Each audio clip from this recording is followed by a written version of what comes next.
Bismillahirrahmanirrahim. Assalamualaikum warahmatullahi wabarakatuh.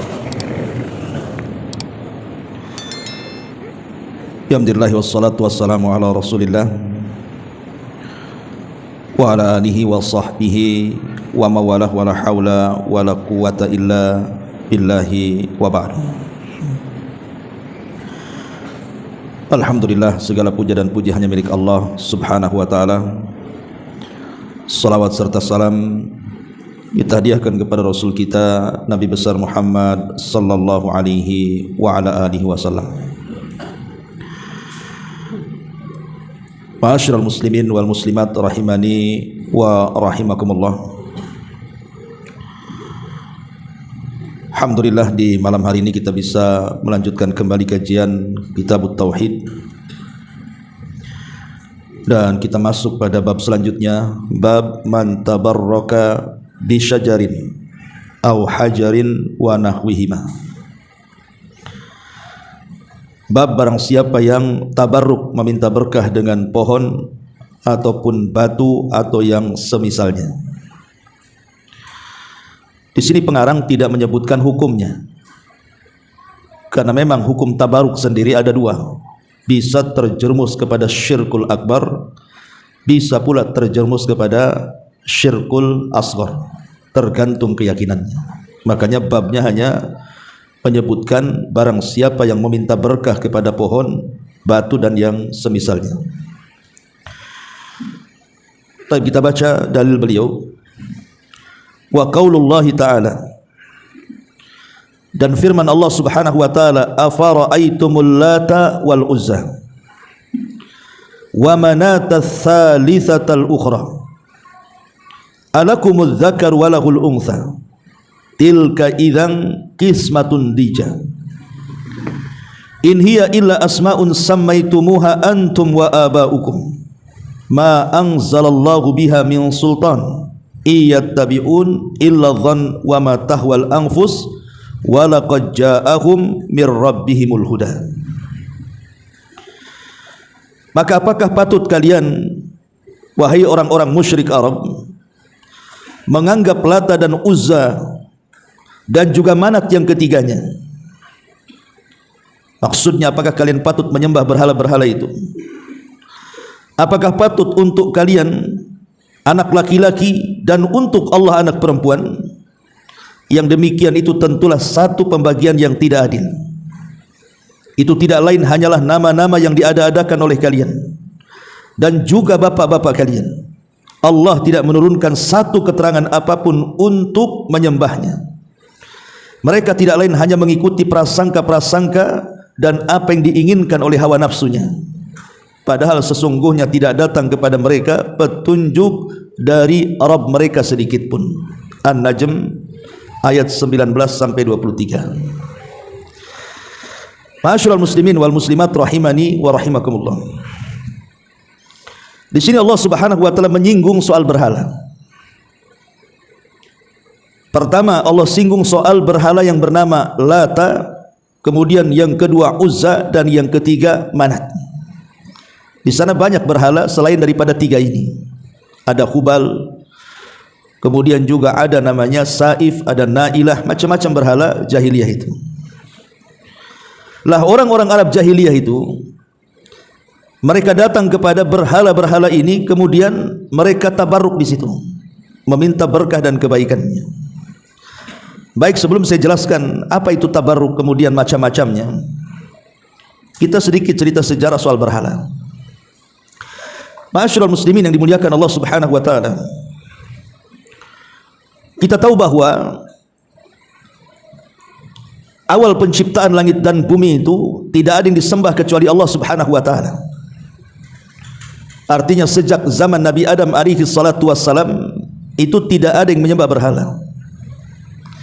Tapi setelah lewat dari Adam sekitar 10 abad, artinya satu abad itu 100 tahun, berarti kalau 10 abad berarti 1000 tahun,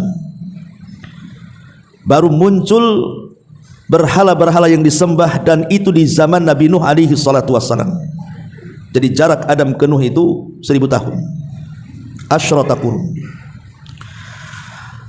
lah terjadi kekosongan, tidak ada nabi dan rasul yang diutus oleh Allah Subhanahu wa taala dari Nabi Idris ke Nabi Nuh alaihi salam. Karena tidak ada nabi yang diikuti dan juga tidak ada rasul, akhirnya kemudian manusia pun mencari-cari orang-orang alim, kemudian berguru kepada mereka. Lah di zaman itu ada satu keluarga yang dianggap alim, yang disebut dengan keluarga Wud atau keluarga Wad.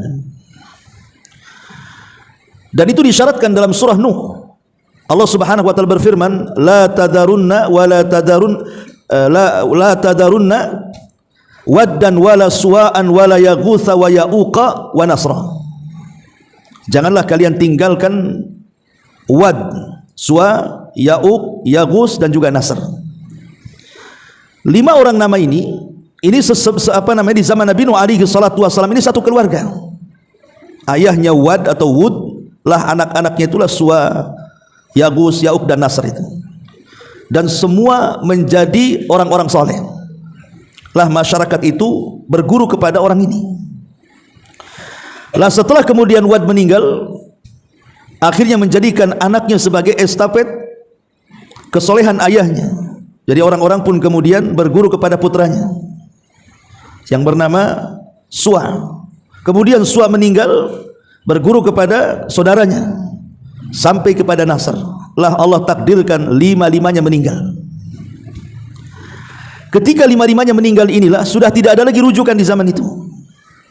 Lah disinilah syaitan kemudian ada kesempatan untuk menyebar kesyirikan. Karena selama 1000 tahun itu setan tidak bisa, atau iblis tidak bisa mengganggu anak Adam untuk menyekutukannya.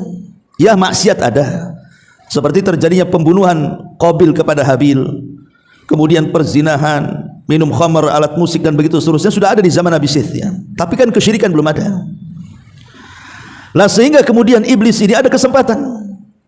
Akhirnya kemudian datang kepada kaum Wad ini agar mereka pun kemudian membuat berhala-berhala supaya diingatkan kebaikan mereka. Bukan untuk disembah awalnya, hanya untuk diingatkan kebaikan mereka. Nostalgia bahasa kita. Jadi kalau melihat patung itu teringat kebaikan Wud, Suwa, Yaghus, Ya'uq, Nasr, akhirnya kemudian terangsang dan semangat ibadah. Mulailah kemudian mereka pun membentuk berhala. Lah berhala ini ditenggerkan di tempat khusus. Jadi kalau mereka kangen kepada keluarga Wad, mereka datang ke tempat itu. Belum ada kesyirikan. Jadi hanya sekedar dibuat kemudian dilihat, diziarahi hanya untuk memberikan semangat saja. Lah ketika para generasi pembuat patung ini sudah meninggal dunia, datang generasi kedua. Maka iblis datang kepada generasi kedua, kemudian memberikan was-was kepada mereka dan mengatakan, kenapa kalian jauh-jauh dari rumah ke tempat sini, katanya.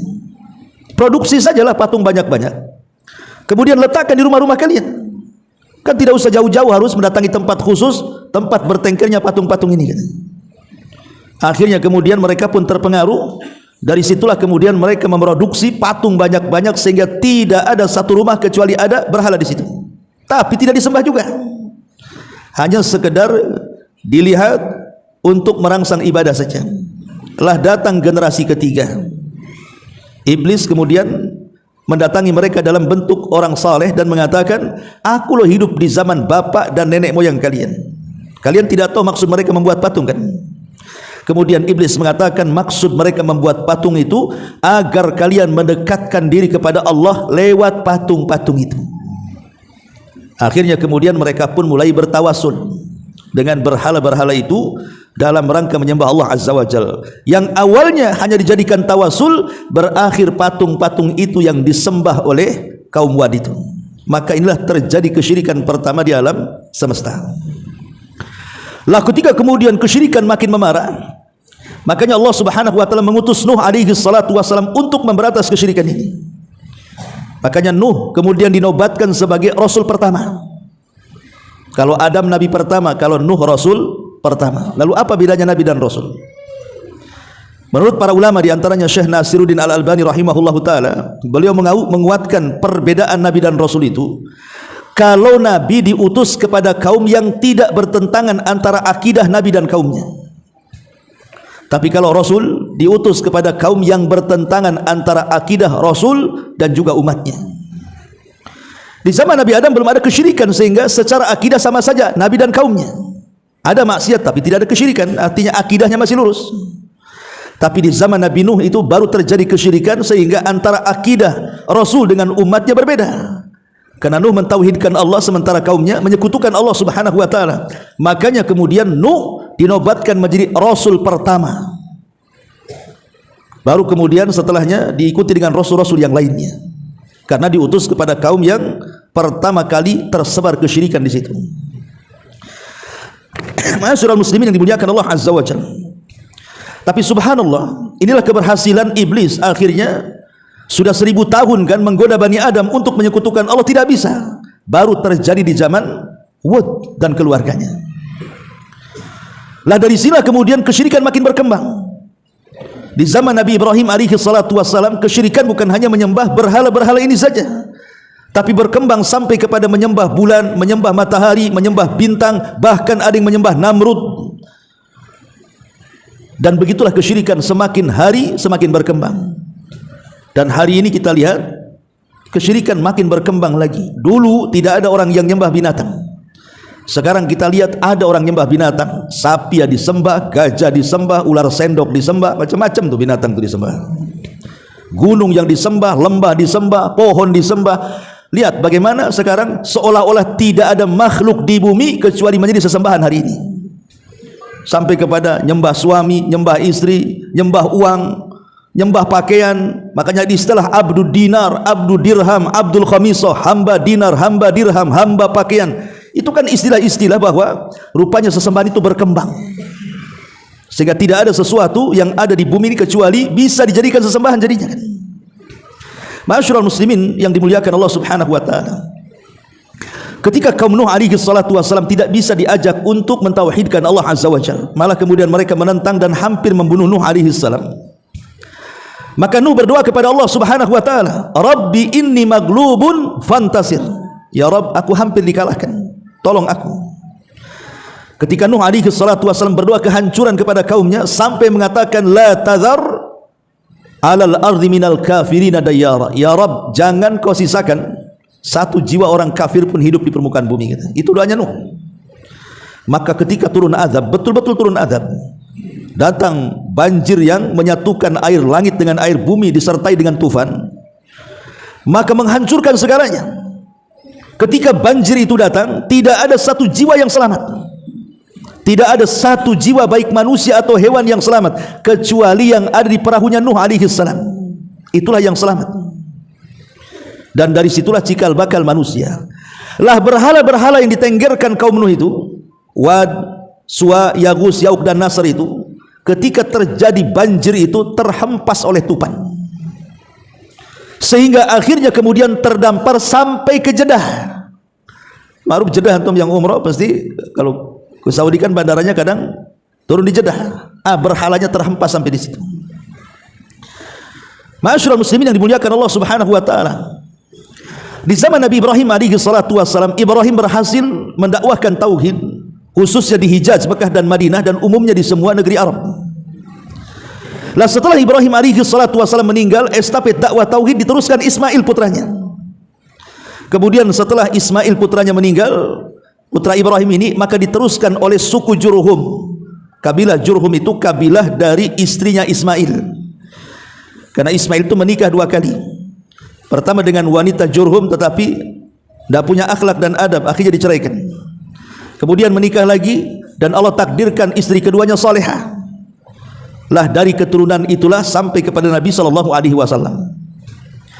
Jadi ketika suku Jurhum ini masih berkuasa di Mekah, masih mentauhidkan Allah Subhanahu wa taala, sampai datang suku lain namanya Khuza'ah.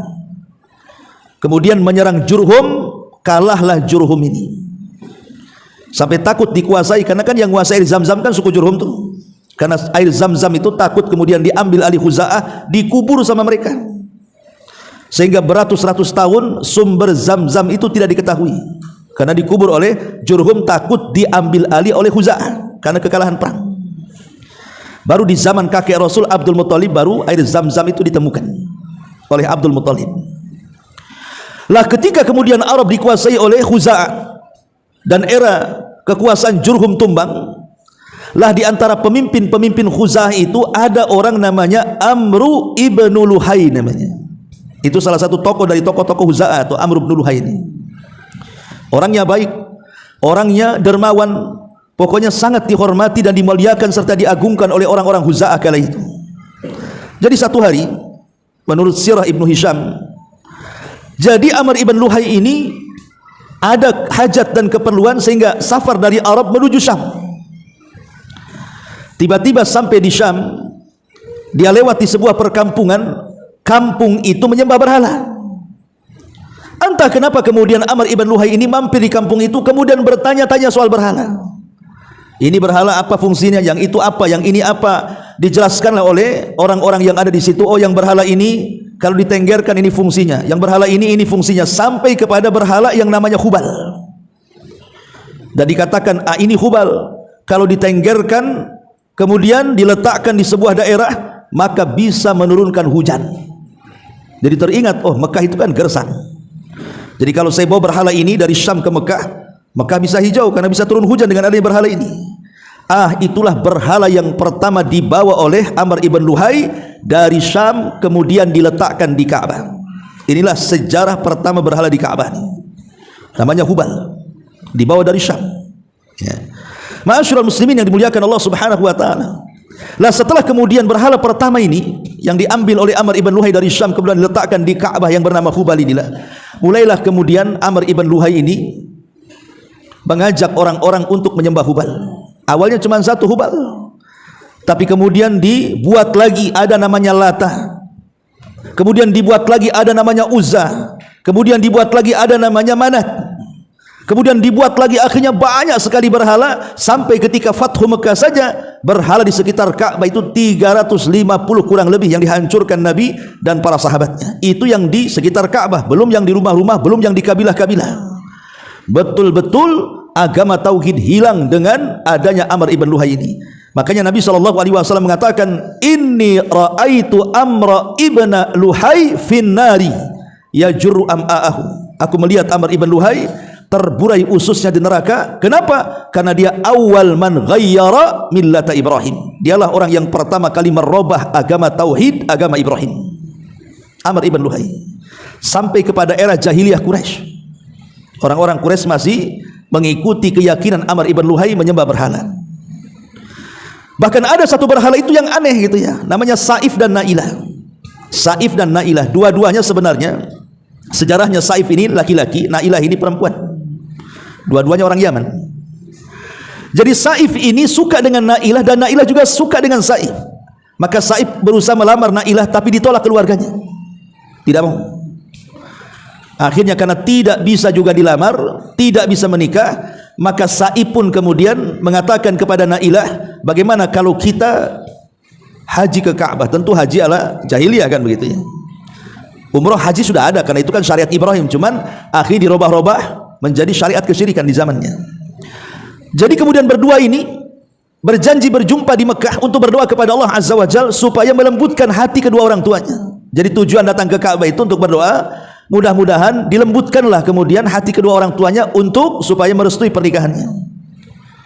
Kemudian Saif berangkat ke Mekah dan Nailah juga berangkat ke Mekah, berjumpalah di Ka'bah. Rupanya ketika berjumpa di Ka'bah malah berzina dalam Ka'bah. Dan itulah orang yang pertama berzina dalam Ka'bah itu, namanya Saif dan Nailah itu. Akhirnya dikutuklah Saif dan Nailah ini jadi batu. Jadi ingat cerita maling kundang jadi. Ya. Jadi setelah dikutuk jadi batu sama orang-orang Quraisy ini, supaya menjadi sebuah pelajaran, akhirnya kemudian Saif diletakkan di sofa, Nailah diletakkan di marwah. Jadi kalau ada orang sa'i itu melihat berhala itu teringat kelancangan keduanya. Dan orang pun kalau melihat patung itu selalu benci dan mencelanya karena sudah istihza dengan Ka'bah, mengolok-olok Ka'bah. Tetapi dengan berjalannya waktu dari generasi ke generasi, lupa bahwa tujuan meletakkan Saif dan Nailah itu untuk menjadi pelajaran. Jangan seperti mereka. Tapi belakangan dua patung ini disembah juga, coba bayangkan. Itulah makanya kenapa mereka disebut jahiliyah, karena nggak ada otak. Ini keduanya dikutuk karena berzina kan begitu, malah disembah pula. Jadi macam-macam berhala-berhala yang ada di Mekah kala itu. kembali kepada cerita Wad, Suwa, Yagus, Ya'uq dan Nasr itu yang terhempas di zaman Nabi Nuh alaihi salatu wasallam, kemudian terdampar di Jeddah. Lah Amr ibn Luhai ini kemudian satu malam bermimpi, ya tentu didatangi oleh syaitan, bahwa berhala-berhala yang pernah ada di zaman Nabi Nuh alaihi salatu wasallam terdampar di Jeddah. Setelah dia bermimpi, kemudian dia teringat mimpinya, dia pun membawa beberapa orang kemudian mencari situsnya tuh. Allah takdirkan ketemu pula tuh berhala-berhala tuh. Ketika sudah berjumpa dengan berhala-berhala di zaman Nabi Nuh itulah, oleh Amr ibn Luhai dibagi-bagi kepada seluruh kabilah. Hampir semua kabilah yang besar mendapatkan berhala itu untuk disembah. Inilah kenapa sejarah kok bisa patung atau berhala di zaman Nabi Nuh alaihi salatu wasalam bisa berada di tanah Arab. Itu karena terhempas banjir bandang yang diiringi tupan tadi. Tapi ada sebagian para ulama mengatakan sebenarnya tidak pernah wujud itu berhala-berhala yang namanya Wad, Suwa, Ya'uq, Yagus dan Nasr itu di tanah Arab. Tetapi maksudnya adalah itu kisah dari turun-temurun. Jadi kisah dari turun-temurun inilah nama-nama berhala itu dikenal. Lah ketika sampai di zaman Amr ibn Luhai, mereka pun membuat berhala-berhala, kemudian sebagian berhala diberi nama persis dengan nama berhala-berhala yang ada di zaman Nabi Nuh. Ada juga yang mengatakan seperti itu. Tapi ini menunjukkan ma'asyiral muslimin yang dimuliakan Allah Subhanahu wa taala, bagaimana berhala itu berkembang coba dari zaman Nabi Nuh sampai di era jahiliyah. Sampai semua disembah, banyak berhala di mana-mana. Makanya di sini Allah Subhanahu wa taala mengatakan afara'aitumul lata. Lata ini bisa dibaca tasdid al-lata gitu ya. Bisa juga dibaca lata tanpa tasdid. Kalau tanpa tasdid berarti lata itu artinya apa namanya, dalam bahasa Arab itu muannats dari Allah. Tetapi kalau dibaca tasdid al-lata berarti disyaratkan kepada seseorang. Dulu ada seseorang yang baik yang suka membuat adonan roti. Karena latta yaluttu itu artinya membuat adonan roti yang kemudian makanannya dibagi-bagi kepada jemaah haji orang baik. Lah setelah meninggal, untuk mengenang kebaikannya maka dibentuklah patung Lata. Itu kalau dibaca tasdid. Tapi intinya bahwa Lata ini sebuah berhala yang diagungkan oleh penduduk Taif dan juga Hawazin. Makanya kalau kita ingat, pernah saya kisahkan tentang kisah Abrohatul Asram, Abroha yang datang dari Mekah untuk menghancurkan Ka'bah dengan membawa pasukan gajah itu. Ketika mereka sampai di Taif, dan Taif itu kan kalau sekarang daerah yang paling hijau di Mekah sana. Lah ketika sampai di Taif, penduduk Taif dan juga Hawazin, mereka menghadang Abroha. Dikiranya Abroha itu akan menghancurkan berhala mereka namanya Lata. Makanya kemudian orang-orang Taif dan Hawazin pun mengatakan kepada Abroha itu, tolong jangan hancurkan patung kami. Sebagai imbalannya kami akan memberikan seseorang yang menunjuk jalan kemana arah ke Ka'bah.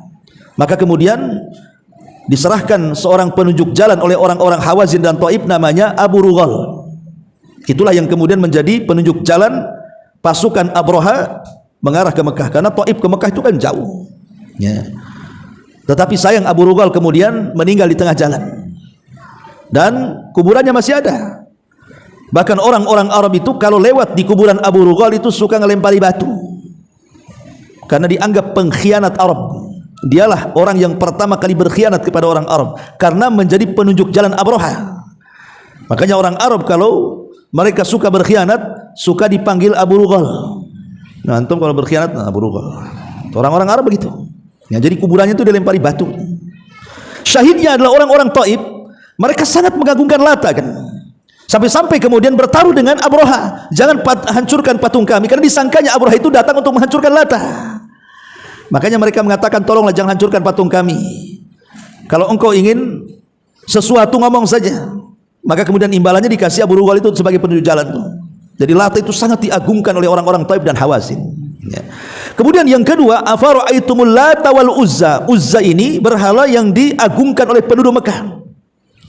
Makanya dalam peperangan Abi Sufyan yang ketika itu masih kafir menghadapi tentara Nabi SAW, dengan bangganya Abu Sufyan kepada berhalanya namanya Uzza, mengatakan di hadapan kaum muslimin, di hadapan Abu Bakar, Umar dan juga pasukan kaum muslimin, mengatakan lanal Uzza wala Uzza lakum, katanya. Kami punya Uzza, kalian tak punya Uzza, katanya. Dia bangga dengan Uzza.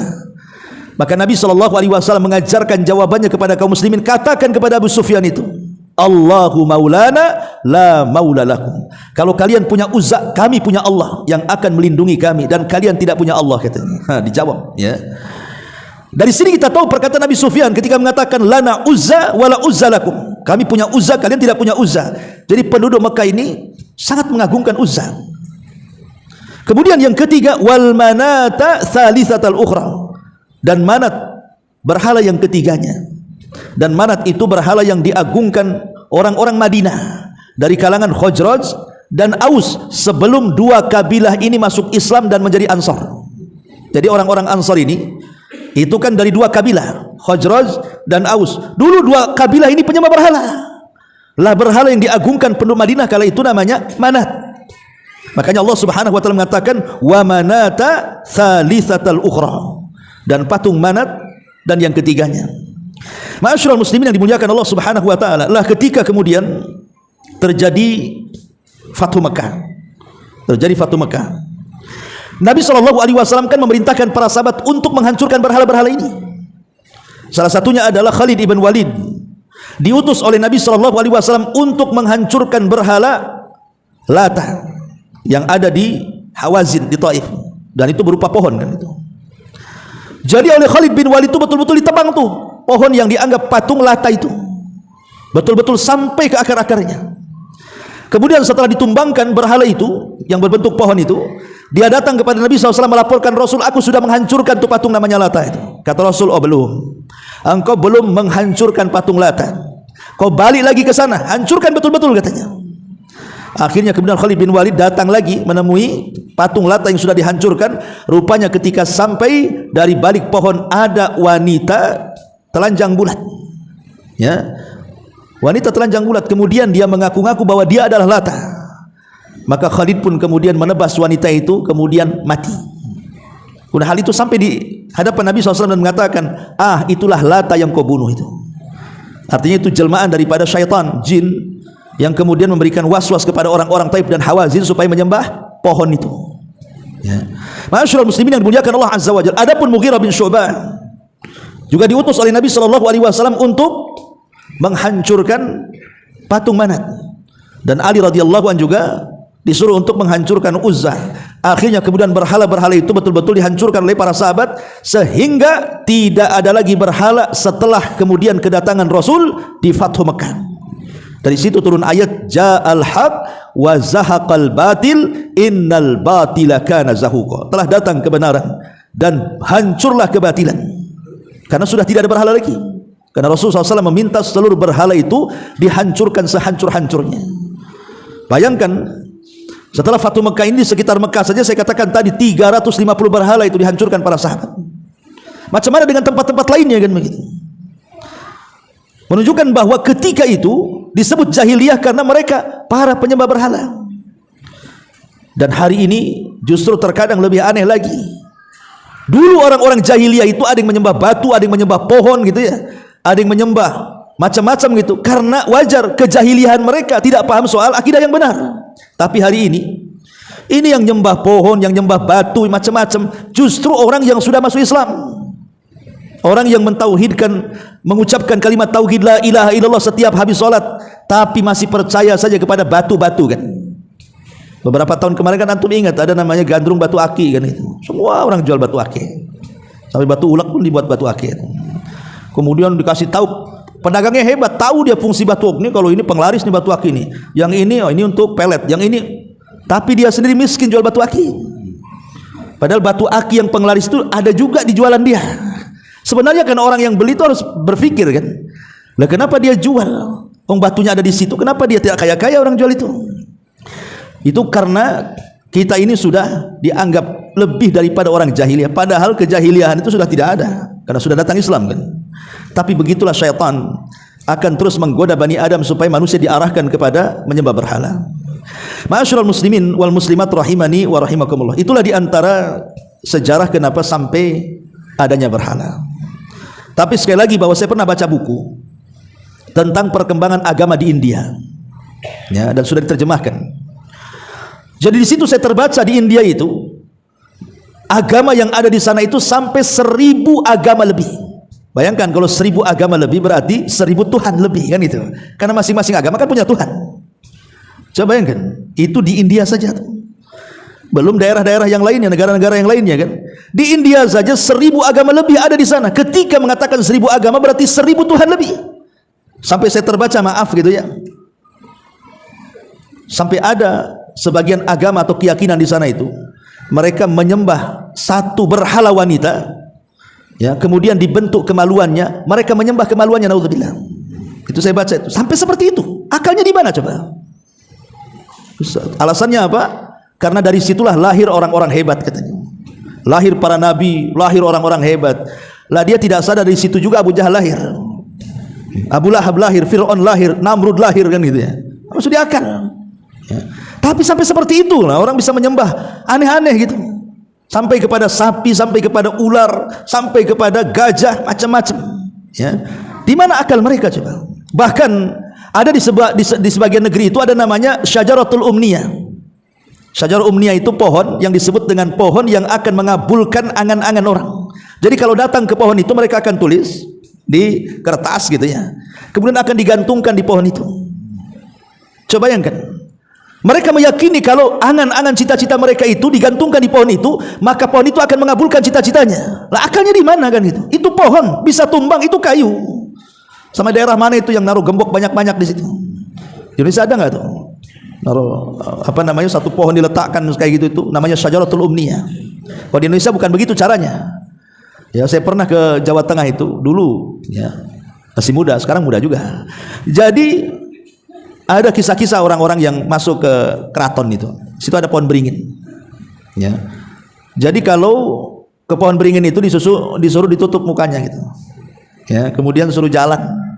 Nah, itu kalau sampai di depannya meminta sesuatu itu pasti pohon itu mengabulkan keinginannya.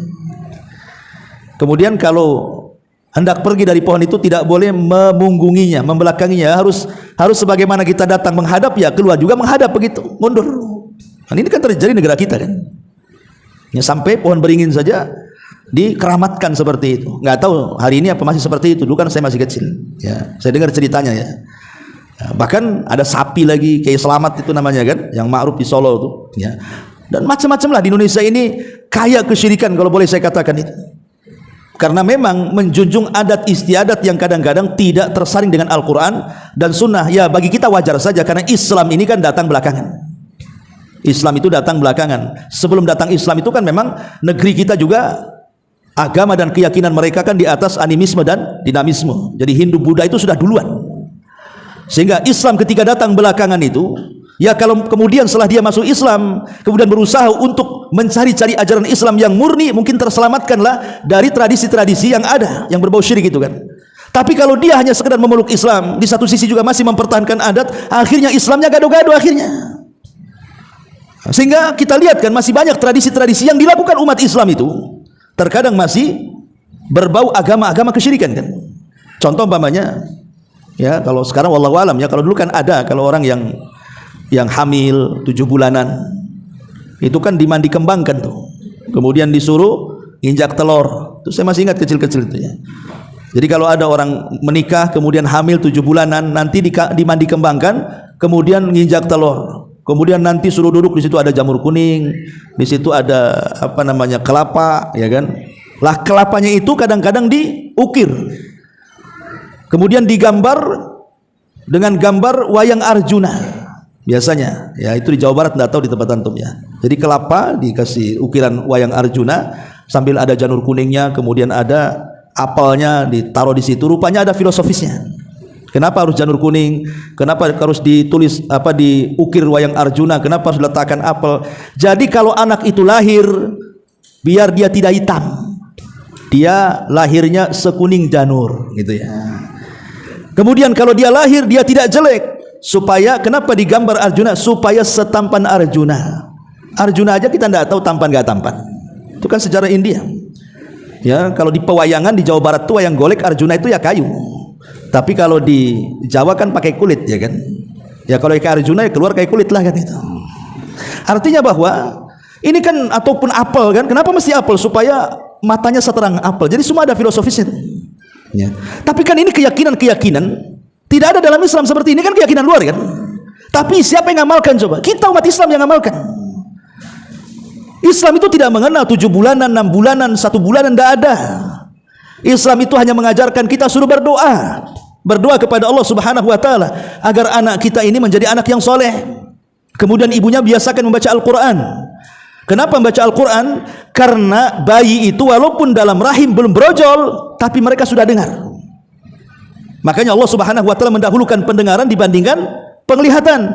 Allahu akhrajakum min butuni ummahatikum la ta'lamuna syai'a wa ja'ala lakumus sam'a wal basara wal fu'ad wa ja'ala lakumus sam'a wal basar. Allah telah mengeluarkan kalian dari perut ibu kalian tidak mengetahui sesuatu, kemudian Allah jadikan kalian pendengaran baru penglihatan. Ya, Allah dahulukan pendengaran kemudian penglihatan, karena bayi itu walaupun dalam perut sudah dengar dia. Makanya kalau ibunya suka membaca Al-Quran, maka dia dengar. Kalau terus-terusan ketika dia brojol saja, maka dia sudah terbiasa mendengarkan Al-Quran. Kalau ingin mencetak para hafidh dan hafidhah itu lebih mudah. Tapi kalau ibunya suka dangdut, ya kan, suka musik-musik ganas gitu ya, ya keluar jadi artis lah, jadi penyanyi jadinya ya. Kalau ibunya suka gibah, ya wajar anaknya tukang gibah kan. Anaknya dengar waktu ibunya gibah, ketangannya di perutnya kan itu. Intinya bahwa nih bagaimana kemudian perkembangan zaman itu juga rupanya tidak menghilangkan sesembahan kepada selain Allah Azza wa Jalla. Ya, orang sekarang kan sudah cerdas sebenarnya kan, sekolah sampai tinggi-tinggi loh, dokter, profesor. Waktu kejadian di negeri kita ini ada dukun pengganda uang, masih yakin juga bahwa dia itu bisa menggandakan uang. Coba setelah ketangkap polisi disuruh gandakan, tak bisa. Kenapa? Jinnya tak bisa masuk ke penjara katanya. Ini kan aneh-aneh ngomongnya. Intinya bahwa kan para penipu, yang ingin saya katakan, kenapa ada orang cerdas pun datang yakin gitu kan, padahal jelas-jelas mereka adalah dukun dan paranormal, entah asli entah palsu. Tapi yang jelas bahwa seolah-olah kecerdasan itu tidak bisa mengalahkan dunia-dunia klinik. Dan itulah bagaimana setan itu berusaha untuk menyesatkan anak Adam. Ma'asyiral muslimin wal muslimat rahimani wa rahimakumullah. Lah dalam bab ini mu'alif rahimahullahu taala membuat bab tentang bab man tabarraka bi syajarin au hajar wa nahwihima. Barang siapa yang bertabaruk, tabaruk itu artinya meminta berkah, dan berkah itu artinya luzumul khairi wastiqraru, kebaikan yang menetap dan kebaikan yang bertambah. Itu disebut berkah namanya. Jadi kalau orang diberkahi Allah Subhanahu wa taala, berarti dia diberikan ketetapan kebaikan, dan kebaikan itu akan terus bertambah dan bertambah. Makanya ada istilah di masyarakat awam itu, tidak apa-apalah penghasilan sedikit, tapi berkah dibandingkan penghasilan banyak tak berkah. Karena logikanya walaupun kita ini banyak uangnya, tapi kalau tidak berkah itu rasanya miskin terus. Tapi ada orang yang mungkin penghasilan sedikit, tetapi Allah berkahi, semua dicukupkan Allah Subhanahu wa taala. Ya, karena berkah itu artinya kebaikan yang ditetapkan dan ditambah oleh Allah Subhanahu wa taala. Berkah itu diambil dari kata-kata birkah. Birkah itu kolam. Ya, kalau dalam bahasa Arab birkah itu kolam. Jadi kalau orang Arab itu membuat tempat minum air unta, ya, itu semacam kolam penampungan air, itu disebut birkah. Karena kalau air dituangkan di situ, air itu tidak akan hilang, tidak akan tumpah. Lah sama dengan kebaikan, apabila kemudian sudah Allah anugerahkan kepada kita, maka seperti kolam menampung air itu, maka kebaikannya tidak akan tumpah, tidak akan hilang, bahkan kebaikannya bertambah dan bertambah. Itu namanya berkah. Lah berkah ini kapan dikatakan syar'i dan kapan tidak dikatakan syar'i? Ya tentu pembahasannya minggu depan karena sudah azan.